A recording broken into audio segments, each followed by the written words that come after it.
वज्रायानम् नमो लोये सब साहुनम् ओंकारं बिंदु संयुक्तम् नित्यं ध्यायन्ति योगिनः कामदं मोक्षदं चैव काराय नमो नमः मङ्गलं भगवान् वीरो मङ्गलं गौतमो गणी मङ्गलं कुन्दकुन्दार्द्यो जैन धर्मोऽस्तु मङ्गलम् सर्वमङ्गलमाङ्गल्यं सर्वकल्याणकारकं प्रधानां सर्वधर्माणां जैनं जयतु शासनम् नमः समय साराय स्वानुभूत्या चिकासते चित्स्वभावाय भावाय सर्वभावान्तरच्छिदे।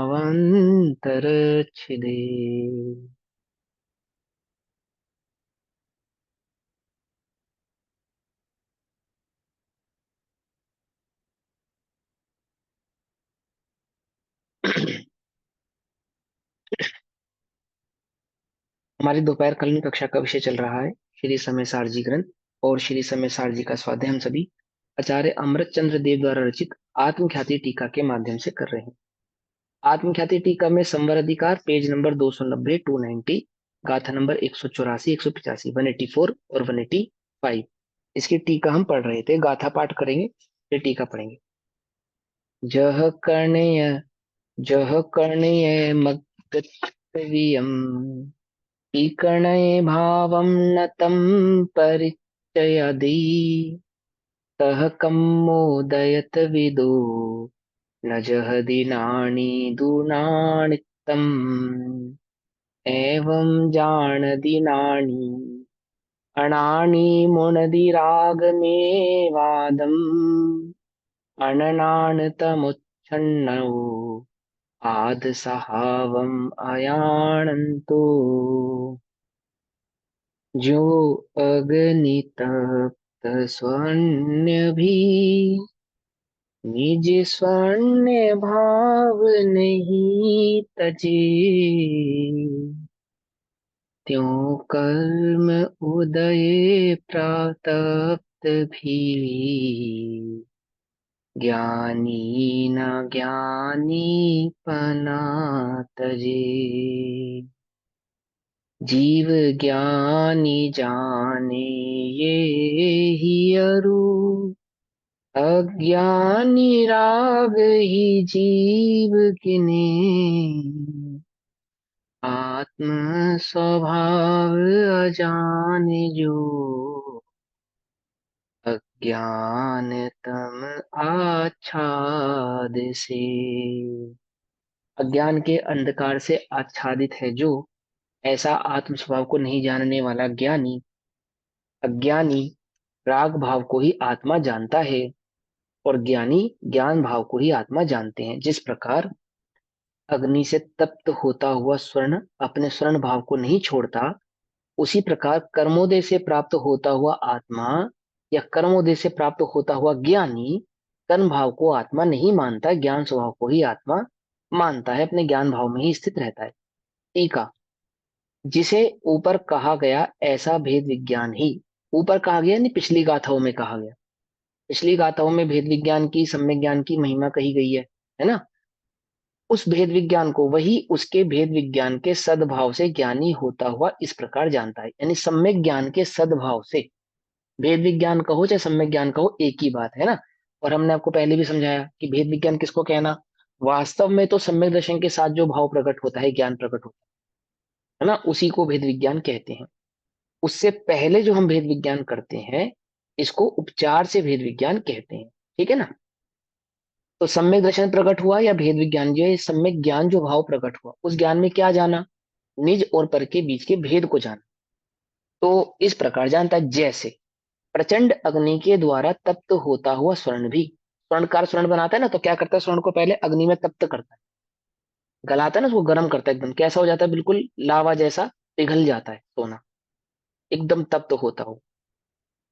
लेकिन एक बूंद उसमें से छटके ना, कभी क्या होता है, जो सोना होता है ना, उसको गर्म करने के बाद ठंडा करने के लिए उसमें डालते हैं।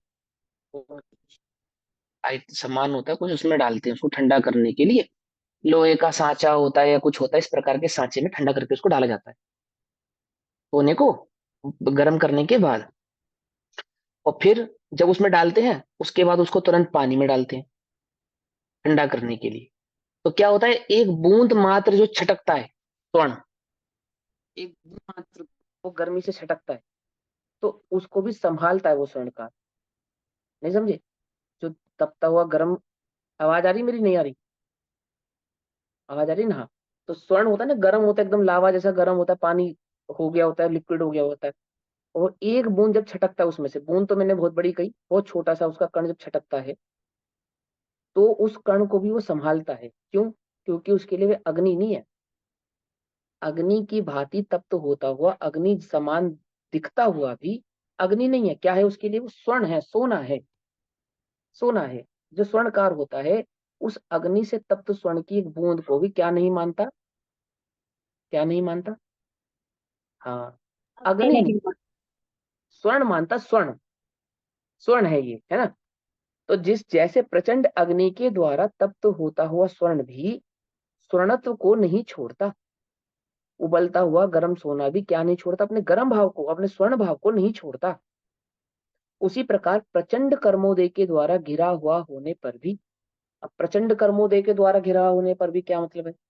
देखो, अ, द्रव्यक्रम, भावक्रम और नोक्रम, तीनों भावों से समझो। जैसे मुनिराज हैं, उनके प्रचंड कर्म का उदय है। प्रचंड कर्म का उदय अर्थात असाता का उदय है, उपसर्ग हो रहा है किसी प्रकार का नो कर्म में। कोई सर पे सगड़ी जला रहा है ना, सियालनी 3 दिन तक खा रही है, भस्म व्याधि रोग हो गया है, आदि आदि कई प्रकार के रोग हो गए हैं। कोढ़ हो गया है, 700 वर्ष तक कोढ़ रहा वादिराज मुनिराज को, है ना? ऐसे कई प्रकार के रोग हो गए, या कहीं बाहर उपकृत, देवकृत, मनुष्यकृत उपसर्ग हो गए, यशोधर मुनिराज को उपसर्ग हो गया, आदि आदि उपसर्ग हो गए। तो उपसर्ग के काल में भी क्या करते हैं? एक ज्ञान स्वभाव का ही वेदन करते हैं, ज्ञान स्वभाव का ही अनुभव करते हैं। ठीक, ये बात ये रख, प्रचंड कर्मोदय के द्वारा घिरा होने पर भी विघ्न किया जाए तो भी, ब्रैकेट में क्या डाला? विघ्न किया जाए तो भी, विघ्न किया जाए अर्थात उपसर्ग आ जाए कोई तो भी। मुनिराजों को मुनिराजों के भांति जो उपसर्ग आते हैं, ग्रस्तों को आते हैं, है ना? कई जीवों को कई प्रकार के उपसर्ग आते हैं। 1 मिनट।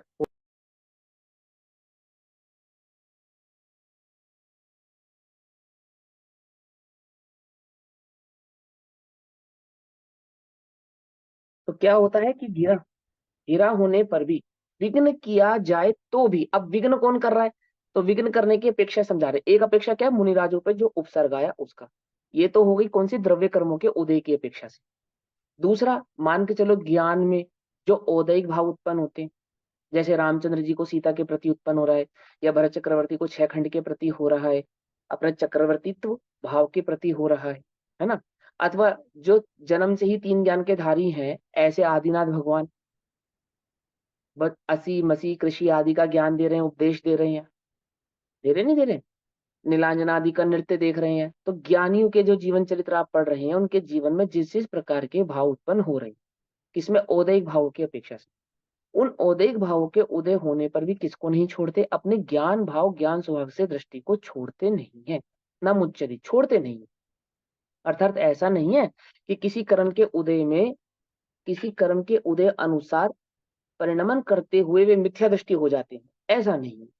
कोई जीव छायक सम्यक दृष्टि है, नरक में है, नरक में नरक के दुखों को भोग रहा है, सो नरक के अनुसार परिणमित होता हुआ भी, वह नारकी होता हुआ भी क्या नहीं छोड़ता? अपने सम्यक दर्शन को छोड़ता नहीं है, ना मुच्यति, छोड़ता नहीं। समझे बात? मैं आत्मा हूं, इस श्रद्धान को नहीं छोड़ता। कि कैसी बात कर रहे हो? मैं आत्मा हूं ऐसा जानकर भी वह क्रोध करता है, मैं आत्मा हूं ऐसा जानकर भी वो लोभ करता है, मैं आत्मा हूं ऐसा जानकर भी वो मान रखता है। ऐसा हो सकता है? कि हाँ, इसी भाव को यहाँ समझा रहे हैं। ये समझा रहे कि जिसे तुम क्रोध मान माया लोभ कहते हो या मानते हो, वास्तव में वो क्रोध मान माया लोभ नहीं है। उन्हें उपचार से क्रोध मान माया लोभ कहा जाता है। कुछ बात समझ में नहीं, देखो ये बड़ी उल्टी पढ़ाई लगेगी, स्यादवाद को समझोगे तो ये भाव समझ में आएगा। समय सार ऐसी ही दुधारी तलवार जैसी बात है ये। बहुत ध्यान से समझना कि जो जिसे हम क्रोध मान माया लोभ कहते हैं, वास्तव में वो क्रोध मान माया लोभ है या नहीं, कि उपचार से क्रोध मान माया लोभ है, वास्तव में वो क्रोध मान माया लोभ नहीं है। क्रोध किसको कहा, जैसे पंडित टोडरमल जी ने क्रोध की परिभाषा बताई, तो क्रोध, आवाज तो सबको सही आ रही है ना, या सभी को कोई गड़बड़ हो रही है? कुछ लोग इशारा कर रहे हैं कि भैया आवाज सही नहीं आ रही, एक मिनट, आवाज एकदम ओके भैया, ठीक है, आ रही है, नेटवर्क में। आवाज तो सही है। हाँ, नेटवर्क में इशू होगा। तो सुनो, जैसे पंडित टोडरमल जी ने कहा क्रोध किसे कहते हैं, क्रोध की क्या परिभाषा दी उन्होंने, कि दूसरे का जो बुरा करने का परिणाम है उसे क्रोध कहते हैं। किसी का, अन्य जीव का क्रोध, बुरा करने का जो परिणाम है उसको क्रोध कहते हैं। जैसे माँ अपने बच्चे को मारती है, गुरु अपने शिष्य को प्रताड़ित करता है, सजा देता है ना, तो क्या वह क्रोध है या नहीं? पिता अपने बच्चे को मारता है, डांटता है, तो वह क्रोध है या नहीं? कि दोनों अपेक्षाओं को समझेंगे। कषाय की अपेक्षा से देखने पर क्रोध तो है, क्रोध तो है, क्रोध नहीं है ऐसा नहीं है, लेकिन उसे क्रोध की श्रेणी में नहीं रखते।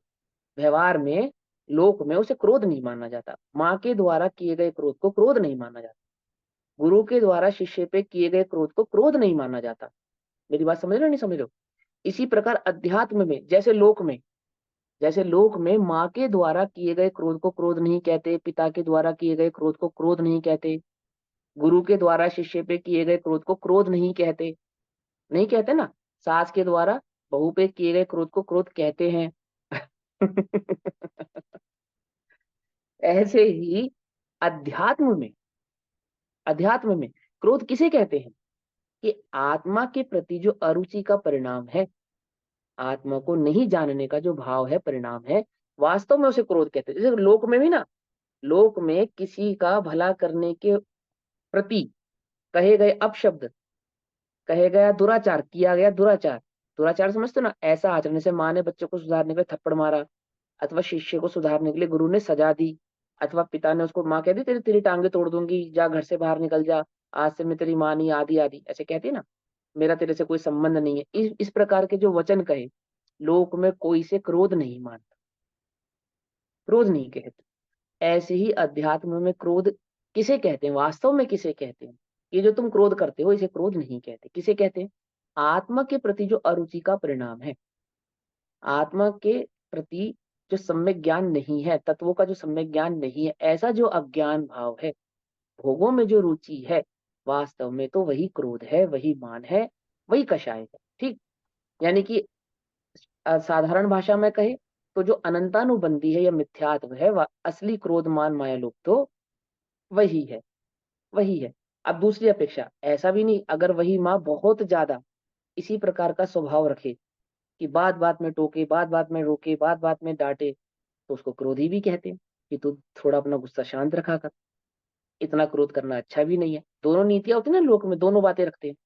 तो ऐसे अध्यात्म की भाव में समझो कि मूल क्रोध तो अनंतानुबंधी को कहा जाता है, यानी मिथ्यात्व को कहा जाता है, लेकिन मिथ्यात्व के अभाव में जो अन्य कषाय होती है, ऐसे प्रत्याख्यान, अप्रत्याख्यान, संजलन आदि, उनको भी अपेक्षा से क्रोध कहते हैं। लेकिन यहाँ पे सम्यक दर्शन की मुख्यता से अगर बात कर रहे हैं, सम्यक दर्शन की मुख्यता से जब कोई बात कही जा रही है, आत्म की अनुभूति की मुख्यता से कोई बात कही जा रही है, तो वहां पे ये जो साधारण क्रोधमान माया लोग होते हैं, जैसे नारकी को होते हैं, या अन्य जीवों को जो प्रत्याख्यान, अप्रत्याख्यान और संजलन कषायों में होते हैं, उनको क्रोध नहीं कहते। जैसे एक सम्यक दृष्टि मुनिराज हो, तो वो नरक के नारकी जैसा क्रोध कर सकते हैं, नहीं कर सकते?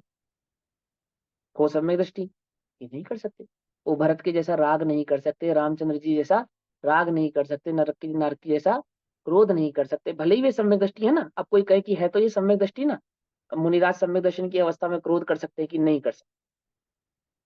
नहीं कर सकते। मुनिराज सम्यक दर्शन की अवस्था में नहीं कर सकते। क्या नहीं कर सकते? क्रोध नहीं कर सकते। कैसा क्रोध? जैसा सम्यक दर्शन की अवस्था में कोई चौथे गुणस्थानवर्ती अथवा पंचम गुणस्थानवर्ती कर सकता है, ऐसा क्रोध छठे गुणस्थानवर्ती मुनिराज नहीं कर सकते। छठे गुणस्थानवर्ती मुनिराज के उस क्रोध को क्रोध ही कहेंगे, जिस क्रोध को चौथे गुणस्थानवर्ती, पंचम गुणस्थानवर्ती जीवों के क्रोध को क्रोध नहीं कहा जा रहा। यह चौथे गुण स्थान में भोगे जाने वाले भोगों को भोग नहीं कह रहे, लेकिन वही भोग छठे गुण स्थान में अगर कोई करे तो गुण स्थान नहीं मानेंगे, उसको मुनि नहीं मानेंगे, उसको मिथ्या दृष्टि आदि कहेंगे। जरा अपेक्षा सियादवाद भाव को समझ में आ रही है, बात नहीं समझ में आ रही है? ऐसे ही यहाँ समझना ध्यान से। कंफ्यूज तो नहीं हुआ ना कोई इस बात पे? किसी को कोई कंफ्यूजन तो क्रिएट नहीं हुई? नारकियों का क्रोध जो है वो तो दूसरे को दुख देने वाला ही है ना, दूसरे हाँ, का हो बुरा भले ही करने दूसरे को वाला दुख ही है। देने वाला, लेकिन यदि वह सम्यक दर्शन के साथ है नारकी, और नरक सम्यक जैसे दर्शन के परिणमन में साथ नारकी जैसा कर रहा है, तो उसके क्रोध को क्रोध नहीं कहते। मैं बता रहा हूँ ना, अपेक्षा वही तो समझा रहा हूँ कि कहाँ किस अपेक्षा से किसको क्रोध कहा जाएगा, ये बात समझनी पड़ेगी यहाँ। अब ये सारी कषायों में लगाना पड़ेगा, एक क्रोध की अपेक्षा से नहीं है, सारी कषायों में। अब यहाँ समझो कि प्रचंड कर्म का उदय हो। अब प्रचंड कर्म के उदय को कई प्रकार से समझना पड़ेगा। मुनिराजों को उपसर्ग की अपेक्षा से कर्म का उदय हो, पंचम गुण स्थान वर्ती, चौथे गुण स्थान वर्ती आदि को औदैक भावों की अपेक्षा से कर्म का उदय हो। किसी के प्रति राग का भाव, किसी के प्रति द्वेष का भाव। जैसे रामचंद्र जी को रावण के प्रति द्वेष है या नहीं है? बिल्कुल है, उसमें कोई आपत्ति नहीं है। तू सीता को अगर सुरक्षित नहीं लौटाता है तो मैं तुझे समूल नष्ट कर दूंगा। बिल्कुल कहला रहे हैं वो, एक बात एकदम स्पष्ट कह रहे हैं। जा रहे हैं हनुमान वहां पे उनका संदेश लेकर कि आप सीता को हर्षित रूप से और अच्छे से लौटा दीजिए, और नहीं लौटाते हैं तो फिर युद्ध करने के लिए तैयार रहिए। उसमें कोई बात ही नहीं है ना? लेकिन ऐसा होने पर भी ना वह द्वेष है ना वह राग है। किसकी मुख्यता से? सम्यक दर्शन की मुख्यता से, सम्यक दर्शन की मुख्यता से। और गुणस्थान बढ़ने पर यही राग द्वेष वास्तव में राग द्वेष कहलाने लगेंगे, गुणस्थान नहीं बढ़ने देंगे। यही अप्रत्याख्यान कषाय, यही प्रत्याख्यान आदि कषाय जो है, क्या नहीं होने देंगी? आपके गुणस्थानों को बढ़ने नहीं देंगे। क्यों? क्योंकि कषाय तो अनंतानुबंधी की अपेक्षा से कषाय नहीं है, लेकिन अन्य की अपेक्षा से कषाय है। ऐसे ही यहाँ मुनिराजों में उपसर्ग की अपेक्षा से कर्म का उदय माना, है ना? क्या देखा?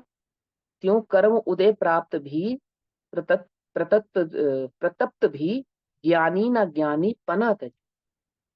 गाथा नंबर 184, दूसरे नंबर की लाइन क्या लिखी है? त्यों कर्म उदय प्रतप्त भी, कर्म के उदय से प्रतप्त होता हुआ, कर्म के उदय में तप्त होता हुआ, कर्म के उदय में उदय से परिणमित होता हुआ। अब कैसे परिणमन की यहाँ पे बात कही जा रही है कि मुनिराजों को उपसर्ग की अपेक्षा से कही जा रही है, और निचली भूमिका के गुण स्थानों में जो जीव हैं उनको कर्म के उदय में जो उनके औदायिक आदि भाव हैं, राग द्वेष आदि के परिणाम हैं, उनकी अपेक्षा से इस बात को कहा जा रहा है। क्लियर हो गई बात?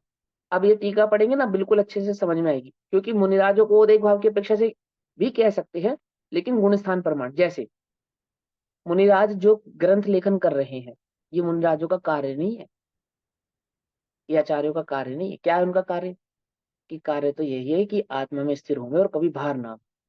इस उद्देश्य से मुनि बने हैं, ग्रंथ लेखन करने के उद्देश्य से मुनि नहीं बने।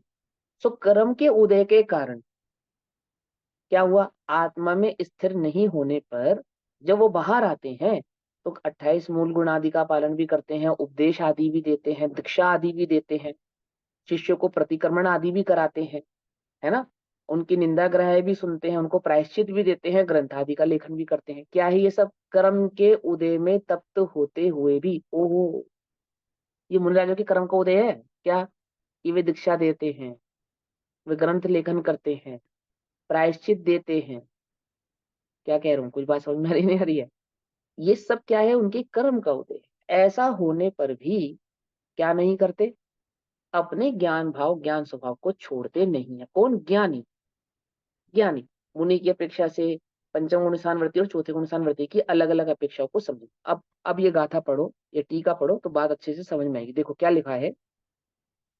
जैसे प्रचंड अग्नि के द्वारा तप्त होता हुआ स्वर्ण भी स्वर्णत्व को नहीं छोड़ता, उसी प्रकार प्रचंड कर्मोदय के द्वारा घिरा होने पर भी, प्रचंड तीव्र कर्म के उदय को प्राप्त होता हुआ भी विघ्न किया जाए तो भी ज्ञान ज्ञानत्व को नहीं छोड़ता है, अपने ज्ञान भाव ज्ञान स्वभाव को नहीं छोड़ता, ज्ञान स्वभाव में ही स्थिर रहता है। ठीक। अपरिणामी द्रव्य की अपेक्षा से एक द्रव्य पलट के दूसरे द्रव्य रूप नहीं होता, एक गुण दूसरे गुण रूप नहीं होता, ज्ञान कभी अन्य रूप होता नहीं है। अनादि से प्रचंड रूप से अज्ञानी ने यह माना है कि देह में हूं, परंतु ज्ञान ने अपने स्वभाव को तब भी नहीं छोड़ा। ये तो गई अज्ञान की अपेक्षा से। लेकिन जो ज्ञान भाव को पा चुके हैं, जिन्होंने ज्ञान भाव का अनुभव किया है, ज्ञान स्वभाव का वेदन किया है, निज ज्ञान तत्व को, निज चैतन्य भाव को पर द्रव्य से भिन्न जाना है, ऐसा जो सम्यक दर्शन वाला ज्ञान है, सम्यक दर्शन भाव के साथ जो प्रकट हुआ ज्ञान, वह ज्ञान भी अपने ज्ञानत्व भाव को नहीं छोड़ता। किसके कारण? कर्म उदय के कारण, जैसे अग्नि में तप्त होता हुआ स्वर्ण। पकड़ में ही बात, आगे चलते हैं। क्योंकि हजार कारणों के एकत्रित होने पर भी स्वभाव को छोड़ना अशक्य है, इम्पॉसिबल है। हजार कारणों के को प्रकट कर दो तो भी क्या नहीं होगा? स्वभाव को नहीं छोड़ा जा सकता। जैसे अग्नि में तप्त सोना स्वर्ण को, भाव को नहीं छोड़ रहा। वही सोना समुद्र में डाल दिया जाए तो भी स्वर्ण ही रहने वाला है, मिट्टी में गाड़ दिया जाए तो भी स्वर्ण रहने वाला है। कोई उसे गाली देवे, अपशब्द कहे, उठा के फेंक देवे, सब उसे कहते हैं तो लोहा है, ये तो लोहा है, सब उसको लोहा समझ के इधर उधर फेंक देंगे तो भी क्या नहीं होगा? हजार कारणों के उत्पन्न होने पर भी अपने स्वर्णत्व भाव को नहीं छोड़ता। अमीर के हाथ में आ गया तो सोना और गरीब के हाथ में चला गया तो चांदी, ऐसा ही है ना। हजार कारणों के उत्पन्न होने पर भी अपने स्वर्णत्व भाव को नहीं छोड़ता। ऐसे ही उसे छोड़ देने पर स्वभाव मात्र वस्तु ही उच्छेद हो जाएगा। यदि वह स्वभाव को छोड़ेगा तो वस्तु का ही नाश हो जाएगा। यदि स्वर्णत्व भाव को छोड़ देगा तो फिर उसे जगत में कोई स्वर्ण नहीं मानेगा, स्वर्णत्व का ही नाश हो जाएगा। ऐसे ज्ञान भाव को छोड़ने पर आत्मा का ही क्या हो जाएगा? नाश हो जाएगा। आगे, और वस्तु का उच्छेद तो होता नहीं है। क्यों? अस्तित्व गुण के कारण वस्तु का कभी नाश होता नहीं है। इससे क्या सिद्ध होता है? कि उसने अपने कभी स्वभाव को छोड़ा नहीं, क्योंकि सत्य का नाश होना असंभव है। ऐसा जानता हुआ ज्ञानी, सत्य के यानी कि स्वभाव का, यानी वस्तु का नाश होना क्या है? असंभव है। ऐसे वस्तु स्वभाव को जानने वाला ज्ञानी, मैं कैसा हूं? अनादि हूं, निधन हूं, अनंत हूं, ज्ञान स्वभावी हूं, है ना। अपने अस्तित्व, वस्तु तो, द्रव्यत्व, प्रमेय आदि गुणों को जानने वाला जो ज्ञानी है, क्या मेरा कभी नाश होगा नहीं? किसी के द्वारा मेरा परिवर्तन होगा नहीं? कोई कर्म आदि का उदय मेरे ज्ञान आदि स्वभाव को छुड़ा सकता नहीं। मैं कभी अज्ञान अवस्था में मैंने अनादि से अपने आप को जड़ माना तो भी मैं जड़ स्वभावी हुआ नहीं, जड़ का कण मात्र भी मेरा हुआ नहीं। ऐसा जो जानता है ज्ञानी, जानने वाला ज्ञानी, कर्म से आक्रांत, आक्रांत अर्थात घिरा हुआ, कर्मोदय को प्राप्त होता हुआ भी रागी नहीं होता, द्वेषी नहीं होता, मोही नहीं होता। ठीक, अर्थात राग के उदय को प्राप्त होता हुआ भी रागी नहीं होता, द्वेष आदि के उदय को प्राप्त होता हुआ भी द्वेषी नहीं होता, और मोह आदि के उदय को प्राप्त होता हुआ भी मोही नहीं होता। कौन? ज्ञान स्वभाव, स्वभावी आत्मा। ज्ञानी के दो पक्ष लेना। एक, जो स्वभाव से ज्ञानी है यानी आत्मा, आत्मा को ज्ञानी भी कहते हैं, जीव भी कहते हैं। जीवत्व गुण के कारण जीव कहते हैं, ज्ञान गुण के कारण ज्ञानी कहते हैं, चैतन्य गुण के कारण चैतन्य कहते हैं, चिरी शक्ति के कारण चैतन्य कहते हैं, है ना। ज्ञान गुण के कारण क्या कहा? ज्ञानी कहते हैं। और दूसरा ज्ञानी का पक्ष क्या है? जिसने ज्ञान स्वभावी आत्मा का अनुभव किया है, वेदन किया है, उसको ज्ञानी कहते हैं। तो क्या कहते हैं? ऐसा जानता हुआ ज्ञानी। अब जानता हुआ ज्ञानी यानी कि जिसने ज्ञान स्वभाव का अनुभव किया है, वेदन किया है, उसकी बात चल रही है। ठीक है ना। हुआ ज्ञानी क्या होता? कर्म से आक्रांत अर्थात गिरा हुआ होने पर भी रागी नहीं होता, अर्थात राग के उदय में रागी नहीं होता, द्वेषी नहीं होता अर्थात द्वेष आदि के उदय में द्वेषी नहीं होता, और मोही नहीं होता अर्थात मोह आदि के उदय में मोही नहीं होता। किंतु, लेकिन, किंतु वह शुद्ध आत्मा का ही अनुभव करता है, एक शुद्ध चैतन्य भाव का ही वेदन करता है, अनुभव करता है। मैं इन सबसे भी कर्म, द्रव्य कर्म, भाव कर्म और नो कर्म, इन तीनों से भिन्न कैसा हूँ? उसकी दृष्टि में एक उपादेय आत्मा ही रहता है। एक उपादेय तो आत्मा होने के कारण क्या हो जाता है? बाकी सब का क्या होता है? ये हो जाते हैं गे, हे हो जाते हैं, गे गौण हो हो जाते हैं। जाते गे भी क्या कहें? हाँ, गौण जाते हैं या हे हो जाते हैं। ठीक है ना। मैं उनको गे भी नहीं कह रहा हूँ, अभी हे कह रहा हूँ। देखो एक बात और समझाता हूँ गे और हे के संदर्भ में। आत्मा के अनुभव करते समय, जब आत्मा अनुभव होता है तो अन्य सभी द्रव्य क्या हो जाते हैं? हे हो जाते हैं और गे हो जाते हैं। ठीक, ध्यान से समझना। सदमस की अपेक्षा से तो मात्र हे ही होते हैं, क्योंकि एक बार में एक ही को जानेगा। हे, है ना। यानी कि गे और हे एक साथ नहीं जान पाएगा। जैसे स्वभाव है ना उसका, उपादेय, उपादेय और गे एक साथ नहीं जानेगा। एक साथ कैसे जानेगा? या तो उपादेय को जानेगा या तो गे को जानेगा। यदि गे में दृष्टि होगी तो उपादेय पे नहीं होगी, और उपादेय पे होगी तो गे को नहीं, गे पे नहीं होगी। ये अनुभव की अपेक्षा से बतला रहा हूं मैं आपको। और केवल ज्ञानी के साथ कैसा है कि हे गे उपादेय तीनों को एक साथ जान सकते हैं, युगपत जान सकता है, युगपत जानेगा। तो यहाँ वो जो ज्ञानी जो शुद्धात्मा का ही अनुभव कर रहा है, वेदन कर रहा है, जिसकी दृष्टि में उपादेय है, उपादेय तत्व की दृष्टि होने पर बाकी सब क्या हो जाएंगे, गौण हो जाएंगे, छूट जाएंगे, दृष्टि से हट जाएंगे। और जिसे उपरोक्त भेद विज्ञान नहीं है, अर्थात जो दो द्रव्यों के बीच के भेद को नहीं जानता, जिसे आत्मानुभव प्रकट नहीं हुआ है, जिसे आत्मोपलब्धि नहीं हुई है, यानी कि जो अज्ञानी है, भेद विज्ञान नहीं है तो अज्ञानी है, सीधी सी बात।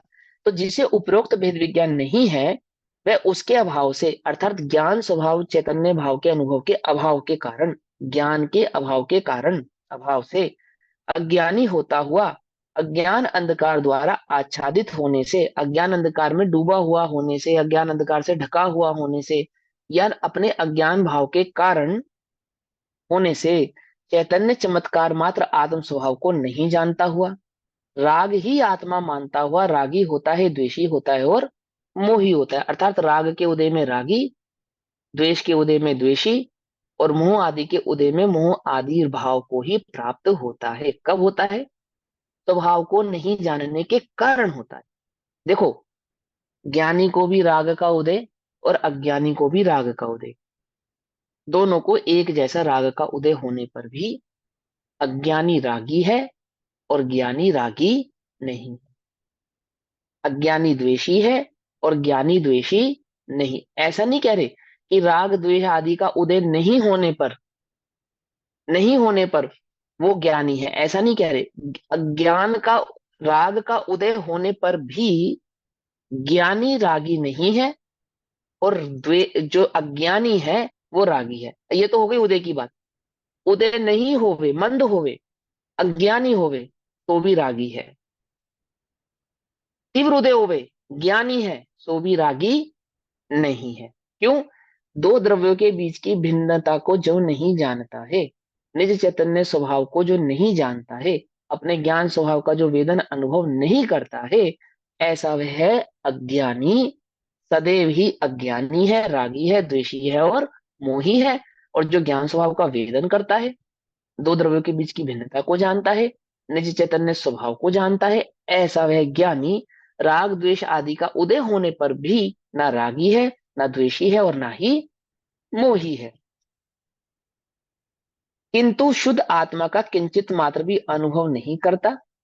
अतः सिद्ध हुआ कि भेद विज्ञान से ही शुद्ध आत्मा की उपलब्धि अर्थात अनुभव होता है। उपलब्धि को ब्रैकेट में क्या डाला?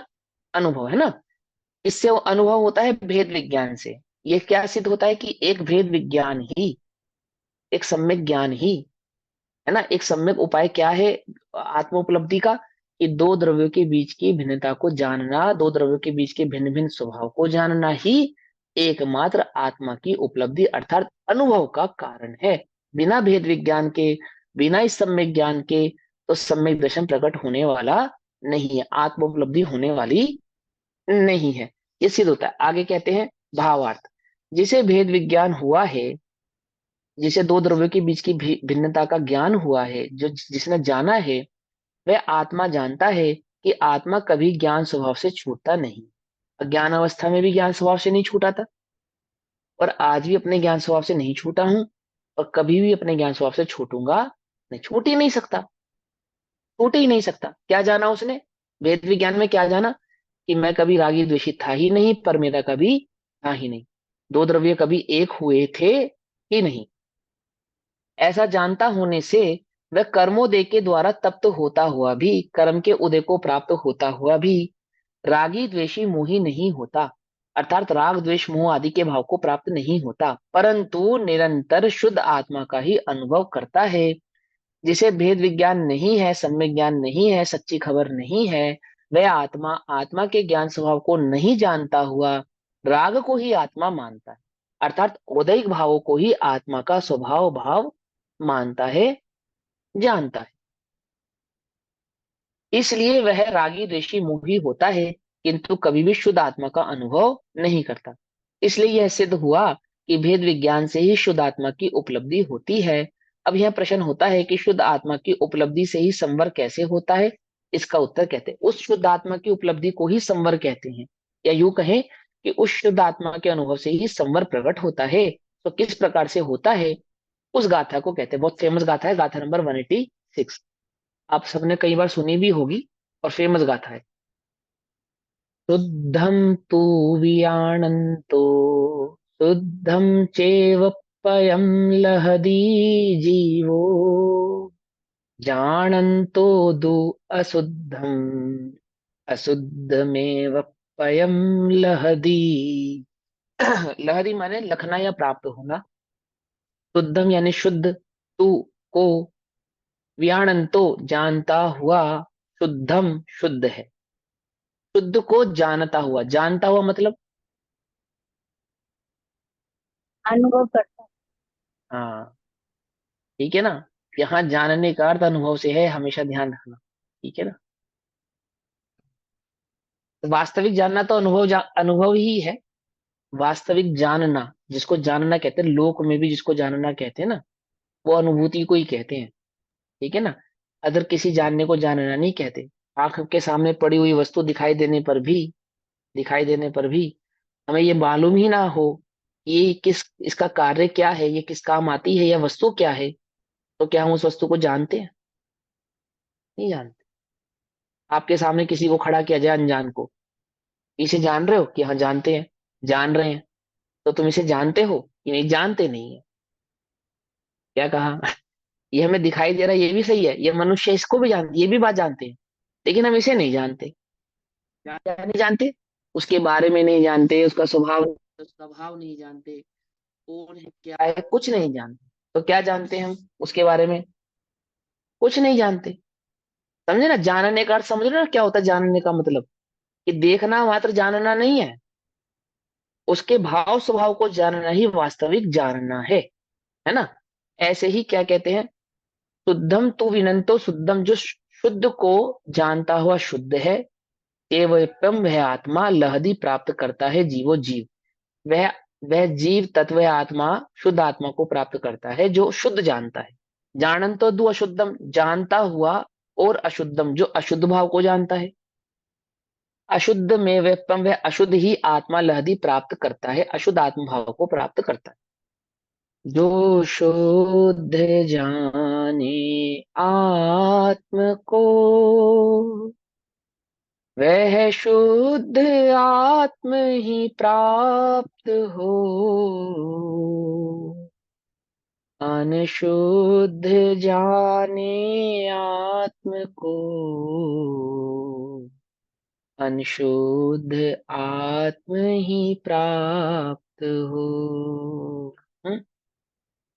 इस एक गाथा के ऊपर लोगों ने ऐसी ऐसी किताबें लिखी हैं कि करोड़ों अरबों रुपए की संपत्ति के मालिक हो गए वो लोक में, इस एक गाथा के आधार से। समझे कितना बड़ा साइकोलॉजी का विज्ञान खड़ा है जगत के अंदर। एक रॉबर्ट हंटर की किताब है, द मिस्ट्री, द सीक्रेट, है ना। सुनी, पढ़िए, नाम सुने, नाम नहीं सुने इन किताबों के नाम। फेमस किताबें हैं, अवार्ड विनिंग किताबें। बहुत फेमस रिच, है द सीक्रेट। हाँ, the rich dad poor dad, और ये सब किताबें हैं ना, जितनी भी मोटिवेशनल बुक्स हैं, जितनी भी, इतनी सारी, अमीर बनने के उपाय आदि आदि, लोक में। क्या पूरा कॉन्सेप्ट समझा देता हूँ आपको। पूरा कॉन्सेप्ट इस गाथा के अंदर है कि आप दुनिया को, अपने जीवन को जिस नजरिए से देखेंगे, आप अपने जीवन में उस बात को प्राप्त कर लेंगे। द सीक्रेट किताब, टोटल किताब का क्या रिजल्ट है? आपके पास साइकिल है और आप गाड़ी में घूमना चाहते हैं, तो आप अपनी साइकिल को यही मानो कि ये कार है। इसी तरीके के साथ उसके साथ बिहेव करो, अपनी साइकिल के साथ ऐसा ही बिहेव करो कि मानो आप कार में ही घूम रहे हैं, और ऑटोमेटिकली ऐसे सरकमटेंसेस बनेंगे कि आपके पास गाड़ी आ जाएगी। माने अल्टीमेटली उस किताब का ये सार है। यहाँ क्या कहते हैं कि देखो भाई, इस जीव ने अनंत बार सब कुछ प्राप्त किया, लेकिन कौन सी चीजों को प्राप्त किया? नश्वर, नश्वर, है ना। जगत के समस्त सुखों को प्राप्त किया, सुख के नाम पे जो भी वो चाहता था वो सब कुछ उसको मिल गया। लेकिन क्या हुआ कि वो सारा नश्वर था, स्थायी नहीं था, तो कुछ समय तक ही टिका और फिर रह नहीं पाया, चला गया। ऐसी क्या चीज है जो अविनश्वर है? कि वह मोक्ष पद है। उसको प्राप्त करने का क्या तरीका है? कि एक आत्मा को जानना। कैसी आत्मा को जानना? वह अपने आत्म तत्व को तुम जैसा जानोगे, जैसा मानोगे, ऐसे ही भाव को तुम प्राप्त होने वाले हो, अन्य किसी भाव को तुम प्राप्त होने वाले नहीं हो। तुम्हें संसार में सुख लगेगा तो संसार के अलावा तुम्हें कुछ और प्राप्त होने वाला नहीं। संसार में सुख है नहीं, तुमने माना है। ध्यान रखना, तुमने ऐसा माना है कि संसार में सुख है, तो तुम्हें संसार प्राप्त होगा। और संसार की सभी अवस्थाएं प्राप्त होंगी फिर, क्योंकि तुमने संसार में सुख माना है। जैसे मैं इसके लिए मैं एक उदाहरण ये देता हूँ कि जिन लोगों को सलमान खान पसंद है, वो ऐसा कहते हैं कि यार काश हम भी सलमान खान होते। उदाहरण तो अच्छा नहीं है, लेकिन ये उदाहरण फिट है। तो मैं उनसे ही कहता हूँ कि देखो भाई, सलमान खान हो जाओगे, बिल्कुल कोई बड़ी बात नहीं है, लेकिन तैयार रहना किसके लिए, कि तुम्हारी शादी नहीं होगी इसके लिए। उसकी नहीं हुई ना, वो जिसे पसंद करेगा वो उसे छोड़ के चली जाती है। तो तुम जिसे पसंद करोगे वो तुम्हें छोड़ के चली जाएगी, इस बात के लिए। तुम शराब के नशे में किसी सोते हुए पे गाड़ी चलाओगे, तुम्हारे ऊपर केस होगा, कितने दिनों तक तुम्हें जेल के चक्कर काटने पड़ेंगे, इस बात के लिए। हिरण के शिकार के केस में वो कितने सालों तक जेल के चक्कर काटने पड़े, और सब रहा बदनामी आदि आदि, इन बातों के लिए। क्यों? क्योंकि तुम सिर्फ उसके अच्छे अच्छे पॉइंट्स मत देखो कि वो फेमस है, सेलिब्रिटी है, हीरो है। तुमने उसको पसंद किया है तो उसके जीवन के हर अच्छे और बुरे दोनों ही पहलू तुम्हें प्राप्त होंगे। एक प्राप्त हो और एक प्राप्त नहीं होगा, ऐसा नहीं हो सकता। ऐसा नहीं हो सकता। चक्कर ग्रहण करोगे तो मात्र मिठास प्राप्त होगी, ऐसा नहीं है। उसकी सफेदी, उसकी चिकनाई, उसका वजन, सब कुछ तुम्हें प्राप्त होने वाला है। पकड़ में आई बात, नहीं पकड़ में? ऐसे ही जिन्हें संसार में सुख दिखता है, उन्हें संसार के समस्त भाव प्राप्त होंगे। चार गतियां मिलेंगी, 84 लाख योनियां मिलेंगी, पांचों इंद्रियां मिलेंगी। कभी एक इंद्रिय भी बनेगा, कभी दो इंद्रिय भी बनेगा, कभी तीन इंद्रिय। संसार मात्र स्वर्ग नहीं है, संसार मात्र भोग भूमि नहीं है, संसार मात्र पुण्य का उदय नहीं है। संसार पाप और पुण्य के एक्सट्रीम लेवल तक ले जाने वाली जगह का नाम है, जहाँ पे निबोध भी है, जहाँ पे नरक भी है, जहाँ पे तिरंज गति भी है, और अन्य अन्य गति भी। मनुष्य गति के भी दुख हैं, तिरंज गति के भी दुख हैं, सभी। अमीर भी बनोगे, गरीब भी बनोगे, तिरस्कार भी होगा, अपमान भी होगा, मान सम्मान भी होगा। लेकिन जिन्हें संसार में सुख नजर आता है ना, ऐसा तो नहीं मुझे मुझे मर्सिडीज कार पसंद है और लेकर आऊं तो उसका एक टायर ही मात्र आएगा, ऐसा तो नहीं, उसका लोगो ही मात्र आएगा, ऐसा तो नहीं। मैं जो भी कैश करूंगा ना उसके संदर्भ में, और वो खरीदूंगा गाड़ी, तो उसकी मेंटेनेंस भी करूंगा, उस पर होने वाले खर्चे को भी देखूंगा, उसका एक्सीडेंट होगा तो वो उसका भी जिम्मेदार मैं रहूंगा। मैंने सब चीजों की जिम्मेदारी किसकी हो जाएगी? मेरी हो जाएगी। संसार में सुख नजर आता है जिन्हें, उन्हें संसार भाव प्राप्त होगा। संसार प्राप्त होने का मतलब क्या है? कि चार गतियां प्राप्त होंगी, 84 लाख योनियां प्राप्त होंगी, नरक स्वर्ग सब पर प्राप्त होगा। संसार मात्र क्या नहीं है? भूमि नहीं है। संसार मात्र स्वर्ग नहीं है। संसार मात्र पुण्य का उदय नहीं। यदि तुम्हें संसार में कण मत मात्र भी अच्छा लगा, कण मात्र भी, ध्यान रखना ये शर्त है इस बात की, उस किताब की भी ये शर्त है। यदि यदि तुमने कण मात्र भी अपनी साइकिल को साइकिल जाना, तो तुम्हें गाड़ी नहीं मिलेगी। कण मात्र भी उस साइकिल को गाड़ी ही मानना पड़ेगा।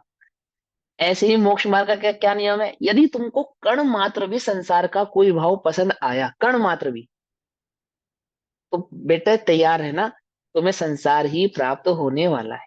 अन्य किसी भाव को तुम प्राप्त होने वाले फिर नहीं। ठीक। और कण मात्र भी पसंद आएगा संसार, तो संसार का समस्त भाव ही आने वाला है। कोई एक भाव आ जाएगा ऐसा नहीं। जैसे तुम्हें संसार में पुण्य का उदय अच्छा लगता है, तो मात्र पुण्य प्राप्त होगा, ऐसा नहीं है। नहीं है ना? गता दशा चारो गति की दयनीय है, दया का न किंतु यहाँ विधान। चरण जो अपराधी को दे, स्वयं अपराधी वह भगवान। कहें क्या स्वर्ग सुखों की बात। क्या भैया, संसार में स्वर्ग बहुत बढ़िया है, स्वर्ग मिल जाए और कुछ ना मिले, स्वर्ग मिल जाए। करे क्या स्वर्ग सुखों की बात, वहां की कैसी अद्भुत टेव। अंत में बिलखे छय छय मास, कहे हम कैसे उसको देव। बोलो भैया, कुछ बात समझ में नहीं आ रही? कि भैया सुख तो किसका है? चक्रवर्तियों का है। सुख तो किसका है? ओहो, 6 खंड की विभूतियां, इतनी रानियां, इतना वो। हुए तीर्थंकर से बली, तिनकी नहीं चली, मौत नहीं टली, तो अब क्या करिए। हैं? जिस पंथ चले भगवंत वही आचरिए। कुछ बात समझ में आ रही है मेरी? जो शुद्ध जाने आत्मको को भाव को समझा रहा हूं मैं आपको। यदि तुम्हें कण मात्र भी अच्छा लगा इस एक आत्म भाव के अलावा अन्य कोई भी भाव, तुम्हें वह प्राप्त हो जाएगा। घबराना नहीं। तुम्हें स्वर्ग चाहिए, तुम्हें स्वर्ग मिल जाएगा, लेकिन स्वर्ग के बाद स्वर्ग के देवता कहाँ जाते हैं? 99% देवता तिरंग चादी गतियों में जाते हैं, 99%। फिर वहां भी जाना पड़ेगा। और फिर तिरंज से कहाँ जाते हैं? एक आत्मा में जाए बगैर चारों गतियों में 84 लाख योनियों में जाना ही पड़ेगा। तैयार रहना। कुछ बात समझ में? और यदि तुम्हें आत्मा प्रिय है तो आत्मा भी कैसा प्रिय होना चाहिए फिर तुम्हें? ऐसा नहीं ढुलमुल, आधा आत्मा प्रिय आधा संसार प्रिय, ऐसा नहीं। ऐसा नहीं। पूर्व रंग अधिकार में 6 मास की शर्त में ये बात कही ना, कि तन मन धन से एकाग्रता से पूरे संसार की दृष्टि को छोड़कर कण मात्र भी नहीं रखना वहां, और एक आत्मा को ही उपादेय करेगा, तो निश्चित ही सम्यक दर्शन को प्रकट करेगा। है ना? यही भाव यहाँ समझा रहे हैं। यदि तुम्हें आत्मा प्रिय, मोक्ष प्रिय, अनंत सुख, अनंत दर्शन, अनंत सुख प्रिय, केवल ज्ञान प्रिय है, सर्वज्ञता प्रिय है, तो फिर कण मात्र भी अज्ञान भाव का नहीं रखना। कण मात्र भी एकदम शुद्ध, माने शुद्ध। शुद्ध समझते हो ना? शुद्ध मतलब समझते हो ना? ये बाजार में बिकने वाले शुद्ध की बात नहीं है। यहाँ शुद्ध मतलब शुद्ध, प्योर, जिसमें अंश 16 तागा मात्र होना। भी, हाँ 16 टन का होना चाहिए, बिल्कुल 24 कैरेट। 24 मतलब 24, 99.9 वाला नहीं, 1000% वाला है ये। ठीक है ना? शुद्ध, शुद्ध, जो शुद्ध अनुभवेगा, शुद्ध जानेगा, शुद्धता की दृष्टि को रखेगा, 101%। किसको प्राप्त होने वाला है? कि वह शुद्ध भाव को प्राप्त होने वाला है, अर्थात अविनश्वर अष्टम वसुधा को प्राप्त होने वाला है, उस मोक्ष पद को प्राप्त होने वाला है। पकड़ में बात? ये देखो क्या है। जो शुद्ध जाने आत्म को, वह शुद्ध आत्म ही प्राप्त हो। अनशुद्ध जाने आत्म को, अनशुद्ध आत्म ही प्राप्त हो। है? क्या बढ़िया बात। एकदम चिंतामणि रतन इसलिए तो कहते हैं इसे आत्मा को। तुम जो जानोगे, इसे जैसा जानोगे, वैसे ही भाव को प्राप्त हो जाओगे। कोई मशक्कत करनी पड़ेगी तुम्हें, ऐसा नहीं है। ये ऐसा चिंतामणि रत्न है। तुमने इसे अशुद्ध जाना, अशुद्ध वेदा, अशुद्ध अनुभव किया, अशुद्ध भाव को ही तुम प्रकट होगे, प्राप्त हो जाओ। और यदि तुमने इसके शुद्ध भाव को पहचान लिया, जान लिया और अनुभव लिया, तो नियम से तुम उसके शुद्ध भाव को ही प्राप्त हो जाओगे। प्राप्त, यही यही नियम है, अन्य कोई नियम ही नहीं है। ठीक है ना? ओशो की टोटल फिलोसफी यही थी। टोटल क्या कहते हैं देखो, शुद्धम तू, हाँ, शुद्ध आत्मा को विजानन, जानता हुआ देश अनुभव करता हूं। जानता हुआ मतलब किताबों से जान लिया, ऐसा नहीं। गुरुदेव उसको शुद्ध कहते हैं इसलिए शुद्ध कह रहे हैं, ऐसा नहीं। आचार्य ने उसको शुद्ध कहा है इसलिए हम उसको शुद्ध कह रहे हैं, ऐसा नहीं। कैसा शुद्ध? केवली के द्वारा कहा गया, आचार्य के द्वारा अनुभव किया गया, उनकी परंपरा से उसको जानकर, स्वानुभव से, स्वानुभव से हमने यह जाना है। क्या जाना है? कि केवली के द्वारा बतलाया गया यह आत्मा ऐसा ही है। कहां से जाना है? अपने अनुभव से। मात्र अपने अनुभव से जाना नहीं, अनुभव को कहां से मिलाया? केवली के द्वारा बतलाए गए मार्ग से मिलान करके हमने ये जाना है। क्या जाना है? कि भगवान के द्वारा बतलाया गया यह आत्मा, मैं ऐसा ही हूं, ऐसा ही हूं। है ना? याद है? समय सार लिखने से पहले क्या शर्त है? अनुभव से कह रहे हैं, लेकिन मैं अनुभव भी कैसा है? केवलियों के द्वारा, आचार्यों के द्वारा, गुरु परंपरा से, निज विभव से बतला रहे। क्या करना? क्या करना? फल ग्रहण नहीं करना। नहीं करना करना क्या? मनन, मनन, करना करना मनन नहीं मनन, करना छल ग्रहण, करना मनन। हाँ हाँ, नहीं मनन करना माने छल क्या? ग्रहण, मनन माने क्या? अनुभव करना। अनुभव, हाँ, स्वयं अनुभव ना। इसी परंपरा से, जिस परंपरा से, जिस तरीके से हमने अनुभव किया है, मनन, इसी परंपरा से, इसी तरीके से तुम भी अनुभव ना। अपनी मर्जी से अनुभव लिया ऐसा नहीं, जैसा तैसा अनुभव कर लिया ऐसा नहीं। और तुम्हें जरा सा कुछ हो गया, हाँ हाँ मैं तो कुछ हुआ है, ऐसा वाला नहीं। ये परंपरा, जिस परंपरा से हमने किया है, तुम इस बात का मनन करना, विचार करके अनुभव करना। जैसा तैसा अनुभव नहीं कर लेना। जगत में ऐसे बहुत परमहंसी हैं। परमहंसी माने किसको कहते हैं? अपने नाम के आगे जो परमहंस लगाते हैं। परमहंस का मतलब जिसको आत्मा की अनुभूति हो गई, उसको कहते हैं परमहंसी। हंस माने आत्मा, और परमहंस माने उस आत्मा का वेदन करने वाला परमहंस। ऐसे ऐसे जगत के परमहंसियों जैसा नहीं करना मनन, नहीं करना छल ग्रहण। छल ग्रहण नहीं करना। उस वीतरागता के नाम पे छल ग्रहण मत कर लेना। एक आत्मा के कर्ता के नाम पे छल ग्रहण मत कर लेना। मैं किसी द्रव्य का कर्ता नहीं हूं, ऐसा छल ग्रहण मत कर लेना। छल ग्रहण मत कर लेना। छल क्या होगा? और अपने जैसे लगेंगे, अपने को औरों जैसा समझेगा। क्या है छल? क्या है छल? और अपने जैसे लगेंगे, अपनों को औरों जैसा मन समझेगा। समझे नहीं समझ में? अन्य लिंगी सिद्धा क्या है? ये छल है। उल्टा नहीं पकड़ना भैया। हाँ, उल्टा नहीं पकड़ना। कटाक्ष या हस्तक्षेप या आरोप नहीं। आप बुद्धि को निर्मल करने के लिए कह रहे हैं। क्या अन्य लिंगी सिद्धा क्या है? छल है, छल। छल क्या कौन से लिंग से सिद्ध होते? बोलो भैया। हाँ, जिनलिंग। जिनलिंग से सिद्ध होते, जिनलिंग से, व्यवहार से, जिनलिंग से। स्वलिंग तत्व को स्व भाव को अनुभव किए बिना नहीं होता। अब उसको पे मनन करना पड़ेगा। लेकिन एक आत्मा को मोक्ष होता है ना, शरीर को मोक्ष नहीं होता। तो स्त्री को भी हो सकता है, पुरुष को भी हो सकता है, क्योंकि आत्मा तो स्त्री पुरुष नहीं है।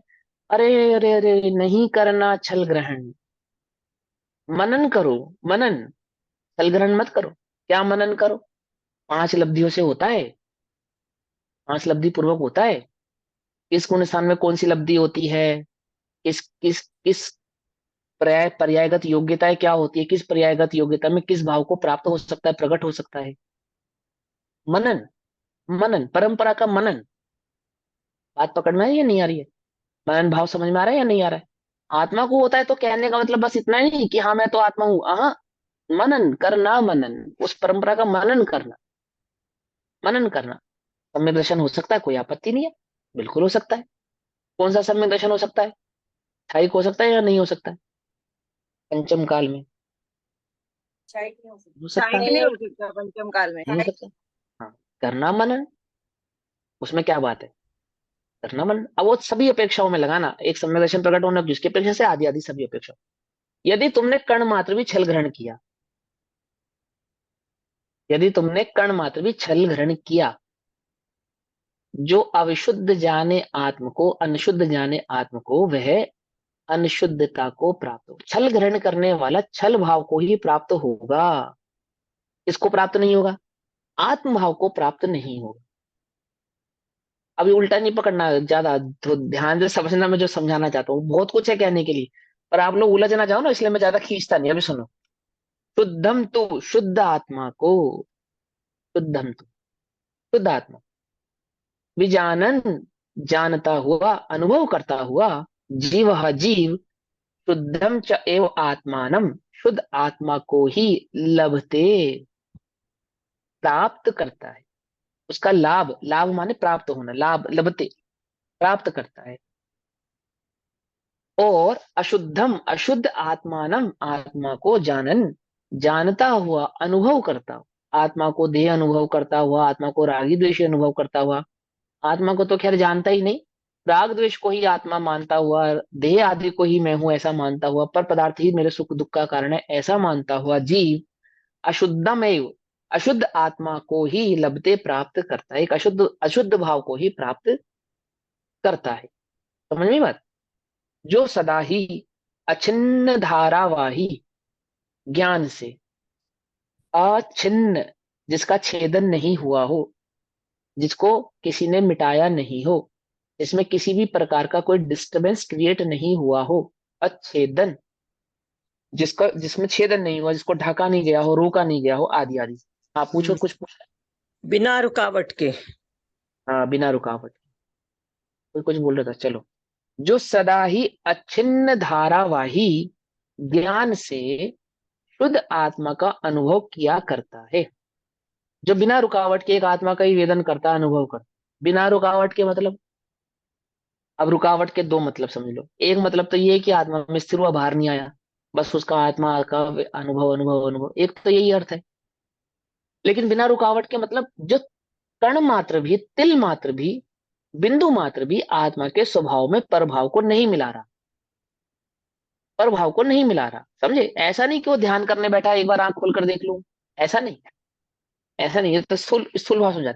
माने जिसको बिंदु मात्र भी अवकाश नहीं दिया, जिसने किसको, परभाव को, परभाव को एकमात्र जानना मात्र जानने भाव को ही, चैतन्य भाव मात्र को ही जिसने स्थिर किया है, कोई मिलावट नहीं की जिसने, तो जो सदा ही अछिन्न धारावाही ज्ञान से शुद्ध आत्मा का अनुभव किया करता है, आहा, एक ज्ञान स्वभाव से, ज्ञान स्वभावी आत्मा का ही वेदन किया करता है, वह ज्ञानमय भावों में से ज्ञानमय भाव ही होता है। वह उसी भाव को, वह ज्ञान ज्ञानमय भाव में ही सतत वर्तता है, ज्ञानमय भाव को ही प्राप्त होता है। इस नए के अनुसार नए कर्मों के आश्रवण का निमित्त जो राग द्वेष मोह की संतति परंपरा या यूं कहूं मिलावट है, कर्मों के आश्रव की क्या है परंपरा? ये जो अविच्छिन्न धारा है ना, अछिन्न धारा ज्ञान की, इसमें क्या मिला देना? पर भाव को मिला देना। क्या हो गया? धारा तोड़ दी तुमने, धारा टूटी तो क्या हुआ? आश्रव। बात पकड़ में ही नहीं, समझे? भाई दीवार में कहीं पे भी छेद होगा तो वहीं से घुसेगा जो भी घुसना है, जितना बड़ा छेद होगा उतना बड़ा प्रभाव घुसेगा। हालांकि आत्मा में कोई पर छेद हो जाता है उसको नहीं, वो नहीं है, उदाहरण दे रहे हैं, ठीक है ना? छोटा छेद होगा तो छोटा भाव घुसेगा, और बड़ा होगा तो बड़ा। तो ऐसे ही वो क्या कह रहे हैं, उच्चन यानी कि ज्ञान स्वभाव में सतत ज्ञान धारा में जो निरंतर अपने उपयोग को स्थिर करते हैं, प्रभाव का तो वहां प्रवेश ही नहीं होता, प्रवेश ही नहीं होता। लेकिन जो क्या होता है, इस नए के अनुसार नए कर्मों के, यानी नवीन कर्मों के जो बंध का कारण है या आश्रव का कारण है, उनका जो निमित्त है क्या है? वह जो राग द्वेष मोह की संतति प्रभाव, उसका निरोध होने से, उसका अभाव होने से, उसकी दृष्टि नहीं करने से शुद्ध आत्मा को ही प्राप्त करता है। आगे ना बात। अविच्छिन्न का मतलब क्या हो गया? जो राग द्वेष मोह की दृष्टि नहीं करते, जो राग द्वेष मोह का अनुभव नहीं करते, जो आत्मा में राग द्वेष मोह आदि भाव को नहीं मिलाते, एक चैतन्य भाव को ही जानते हैं, एक चैतन्य भाव की ही दृष्टि करते हैं, एक ज्ञान स्वभाव में ही स्थिर रहते हैं। क्या हो जाता है उनके साथ कि राग द्वेष मोह आदि का जो आश्रव भाव है उसका क्या होता है? अभाव हो जाता है, निरोध हो जाता है, एक आत्मा को ही प्राप्त करता है। और जो सदा ही अज्ञान से मतलब ज्ञान भाव स्वभाव को नहीं जानने के कारण अशुद्ध आत्मा का अनुभव किया करते हैं, वह अज्ञानमय भावों में से अज्ञानमय भाव ही होता है। उन अज्ञानमय भावों से अज्ञान भाव को ही प्राप्त होते हैं, अर्थात राग द्वेष मोह आदि के भावों को ही प्राप्त होते हैं। इस न्याय के अनुसार नए कर्मों के आश्रवण का जो निमित्त है, ऐसा जो राग द्वेष मोह की संतति है, उसका निरोध नहीं होने से अशुद्ध आत्मा को ही प्राप्त करता है। अशुद्ध आत्मा को प्राप्त करता है अर्थात संसार को प्राप्त करता है। आत्मा को अशुद्ध कहना, देखो दो प्रकार की आत्मा आपने पढ़ी होंगी, एक मुक्त, एक संसारी। पढ़िए ना, एक मुक्त, एक संसारी। जीव दो प्रकार के, मुक्त और संसारी। संसारी मतलब अज्ञानी, मुक्त माने ज्ञानी। अब स्थूलता से तो कहेंगे सिद्धों को मुक्त, है ना, और बाकी सबको संसारी। लेकिन सूक्ष्मता से क्या कहेंगे? ज्ञानी को मुक्त, अज्ञानी को संसारी। पकड़ मेरी बात, है ना? तो वह अब वो आश्रय भाव को ही प्राप्त होता है, अशुद्ध आत्मा को ही प्राप्त होता है। अतः शुद्ध आत्मा की उपलब्धि से, अनुभव से ही संवर होता है। एक शुद्ध आत्मा के वेदन से, उपलब्धि से, उसके अनुभव से ही जीव को संवर आदि भाव प्रकट होता है। ये बात यहाँ कही, बाकी का भाव हम कल पढ़ेंगे, अभी समय हुआ। तब तक के लिए सभी को जय जिनेन्द्र। ओम नमः सिद्धेभ्यः। निज निधि निज में बताई, यह अनंत उपकार है, उसके लिए जिनवाणी माँ को वंदना शतबार।